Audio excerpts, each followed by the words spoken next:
नमस्कार, मी सतीश सोनवणे. आज आपण सेन्सेसचा फॉर्म कसा भरला जातो ते पाहूया. या प्रकारे इंटरफेस ओपन झाल्यानंतर आपण राज्य निवडायचं आहे. त्याच्यात कॅप्चर कोड टाकायचा आहे. व्हेरीफाय प्रोसेस करा, ओके म्हणा. कधी प्रॉब्लेम येऊ शकतो सर्व्हर. यानंतर असं ओपन झाल्यानंतर कुटुंब प्रमुखाचे नाव, त्यानंतर कुटुंब प्रमुखाचा मोबाईल नंबर,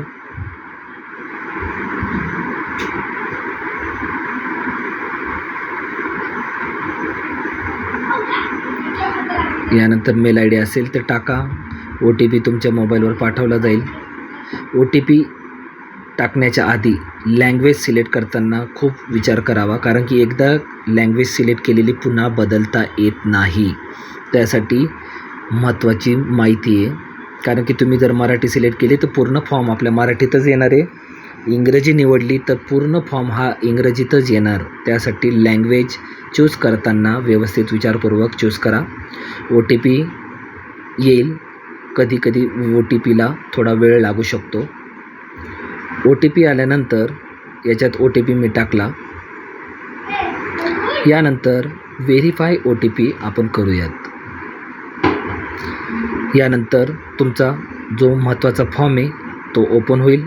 राज्य ऑलरेडी बाय डिफॉल्ट दिसेल. जिल्हा, आपला एरिया पिनकोड आणि ज्या एरियात राहता त्या एरियाचा नाव शोधा. तुम्ही दाबू शकता किंवा डायरेक्ट जतन करा आणि पुढे जा. होय या बटनावर क्लिक केल्यानंतर तुम्हाला असे प्रश्न येतील. प्रश्न व्यवस्थित वाचून घ्या. प्रश्न हे सोपे आहेत. आपण मराठी भाषा निवडल्या कारणामुळे सर्व प्रश्न आपल्याला मराठीत येत आहेत. यानंतर घरातील व्यक्तींची संख्या,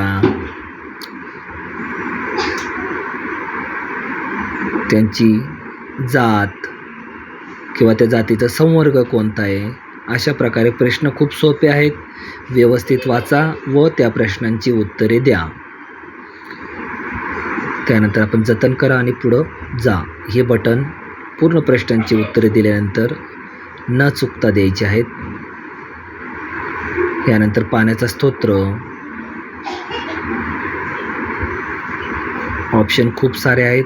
त्याच्यातलं आपल्याला एक निवडायचं आहे. यानंतर घरात टॉयलेटच्या बाबतीत लाईट, या प्रकारे आपण पुढे जात राहायचं आहे. प्रत्येक प्रश्नाचे उत्तर देणे बंधनकारक आहे. त्याच्याशिवाय आपला फॉर्म हा भरला जाणार नाही. जतन करा आणि पुढे जा आणि होय या बटनावर मी क्लिक केले. यानंतर आपल्याकडे मोबाईल कसा आहे, स्मार्टफोन आहे का साधा आहे, दूरचित्रवाणी म्हणजे तुमच्याकडे TVची उपलब्धता, लॅपटॉप किंवा कॉम्प्युटर,